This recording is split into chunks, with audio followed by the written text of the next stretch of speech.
Ladies and gentlemen, students of physics and sciences, welcome to a special episode of the Triune Physics. I'm glad you made it here today. This is tailored, specially prepared and packaged adequately to suit the needs of students, which in the process will become a guide and a beacon of hope to those finding it difficult to approach or even attempt physics questions in general. I believe this package would be helpful to you. So, relax, have a sip of non-intoxicating wine, stay calm, stay cool, and stay collected as we dive and journey together today. Do stay tuned till the end. And don't forget to subscribe, like, and share with your friends alike so they can equally benefit from the brief exegesis. So let's dive right in. The 7 simple steps to accurately attempt or answer physics questions. This is your exclusive guide on how to approach physics questions, the new approach, the 7 key steps to answer a physics question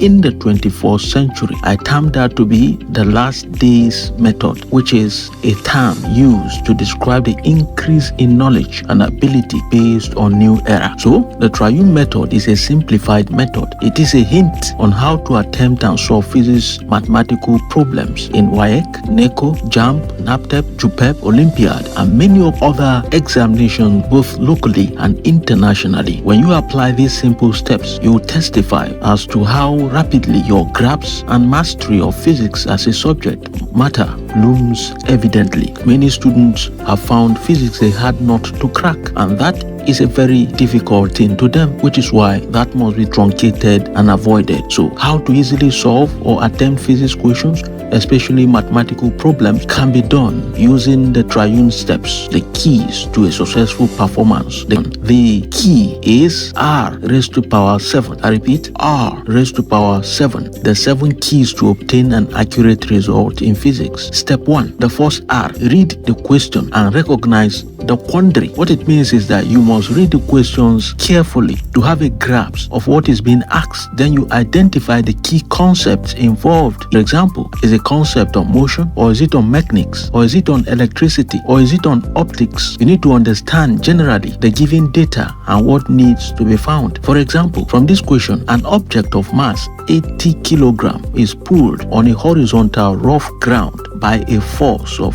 500 Newton. Find the coefficient of static friction. So you can see here, find the coefficient of static friction is a part you need to first of all recognize while reading your question. That becomes your goal, that becomes your aim, it becomes a guide to you so you don't function aimlessly. Step 2, the second R, Rake by visualization. It means visualize a problem, that is, scan for the problem's triune components. This can be done by drawing a diagram, if applicable, e.g. the diagram of a force, circuit diagram, and many other diagrams in physics. Then you label all relevant forces if they are given, distances if they are given, velocities if they are given, angles, and so many other things.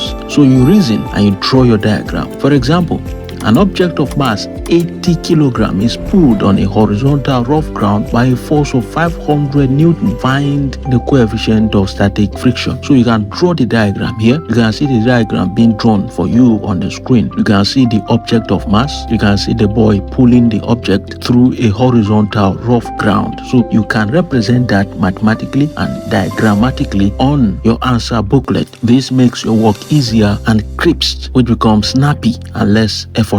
Step 3. Register and record the question's triune components. That's the third R. Register and record the question's triune components. What it means is identify and pen down the triune components of the question. Each question contains triune components. If you begin to observe, I challenge you to observe from today, check through physics questions. You are going to see 3 most important components that suffices in almost all physics problems, both mathematically and theoretically. So let's look at this question. A student walks a distance of 3 kilometers in 20 minutes. Calculate his average speed. Note, there is always an object in physics that receives every action of force. So force is constant in physics. Objects are constant in physics. This object can either be in solid form or liquid form or gaseous form. So take note of that. From the question read, you can see that we have distance of 3 kilometers. That's the first component. Time given 20 minutes. Second component. Average speed is unknown. The third component, which is why we were able to come out with the title Triune Physics. This helps you in solving problems in physics. Step 4. Review by identifying the known triune equations. What it means is you need to recall the relevant physics formulas that are related to the problem. This is done based on prior or previous knowledge, which is why you don't throw away your previous knowledge. The little knowledge you have of physics and all its formula, you need to be able to memorize them.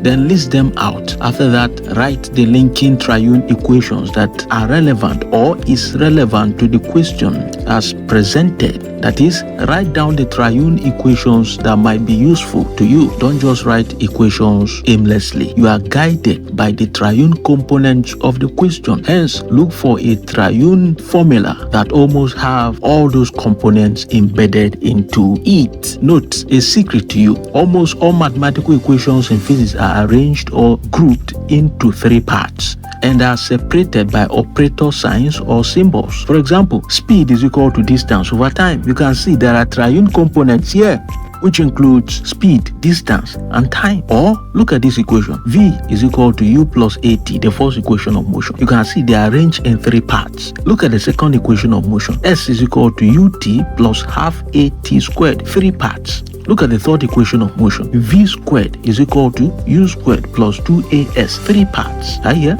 Then F is equal to MA, 3 components. V is equal to IR, Ohm's law, 3 components. Then under EMF, PD, and internal PD, you have E is equal to V plus V, and you have V is equal to F lambda for frequency, 3 parts. What about Pythagoras theorem? 3 parts. What about sine rule? 3 parts. What about cosine rule? 3 parts. What about equations on gases? 3 parts. So, with that idea, you understand that you won't be beating around the bush while solving physics problems. Step 5. Replace the variable with numbers or figures. That is the 5th R now. What it means is plug in the values. By substitution, substitute the given values into the relevant equations. Ensure all units are consistent, e.g. convert centimeters to meters if necessary, except otherwise stated. Then resolve all SI units to their fundamentals so you can solve adequately. For example, an object of mass 80 kg is pulled on a horizontal rough ground by a force of 500 Newton. Find the coefficient of static friction. Now, by substitution, you see that your F is equal to 500 Newton. G is not stated here, but G is constant, which is acceleration due to gravity, 10 meters per second squared. Then, but R, which is the reaction, is equal to weight,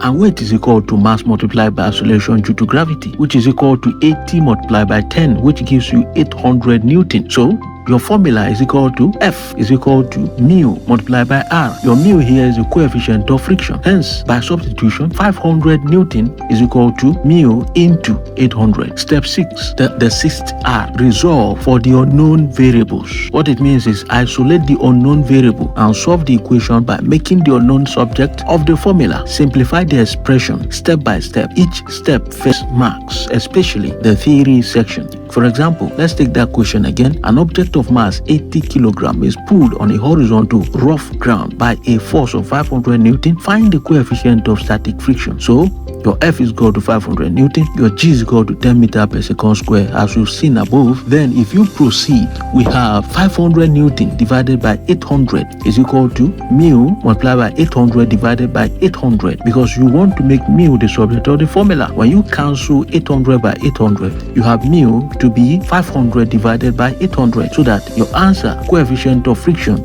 is equal to 0.625 Newton over Newton, so that it will cancel out each other and you have no SI units. Step 7, the last step and the last R, review, write and reflect. You have to think in a jiffy. What it means is write your final answer alongside its SI unit. Check units and significant figures. Ensure that your final answer has the correct units. Round off the answer to the correct number of significant figure where necessary, so that your mu is equal to 0.625 Newton over Newton, and they cancel out each other, you have no unit. Hence, If it is 2 significant figure or 3 significant figure, you know what to do. Then, after which you review your work, read again the question to ensure you've answered what was asked. Double check your calculations and logic. Reflect by critical thinking. Assess whether your answer makes physical sense. Consider edge cases or extreme values to see if the solution still holds. These steps should help you systematically and expositorily to approach and solve physics problems. So summarily,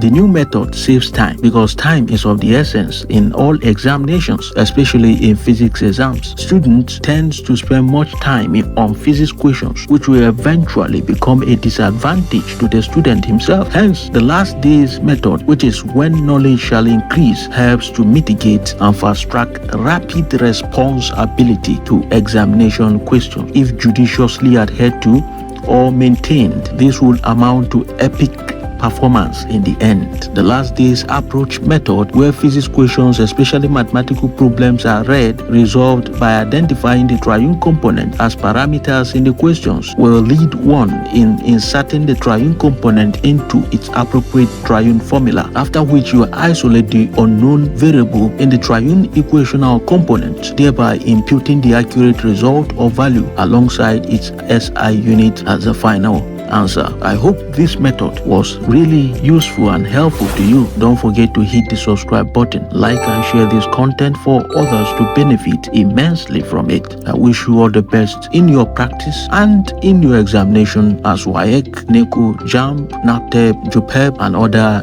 examination bodies. Connect to our social media handles at Physics Bible, the Triune Physics, for latest update. Thanks for joining us.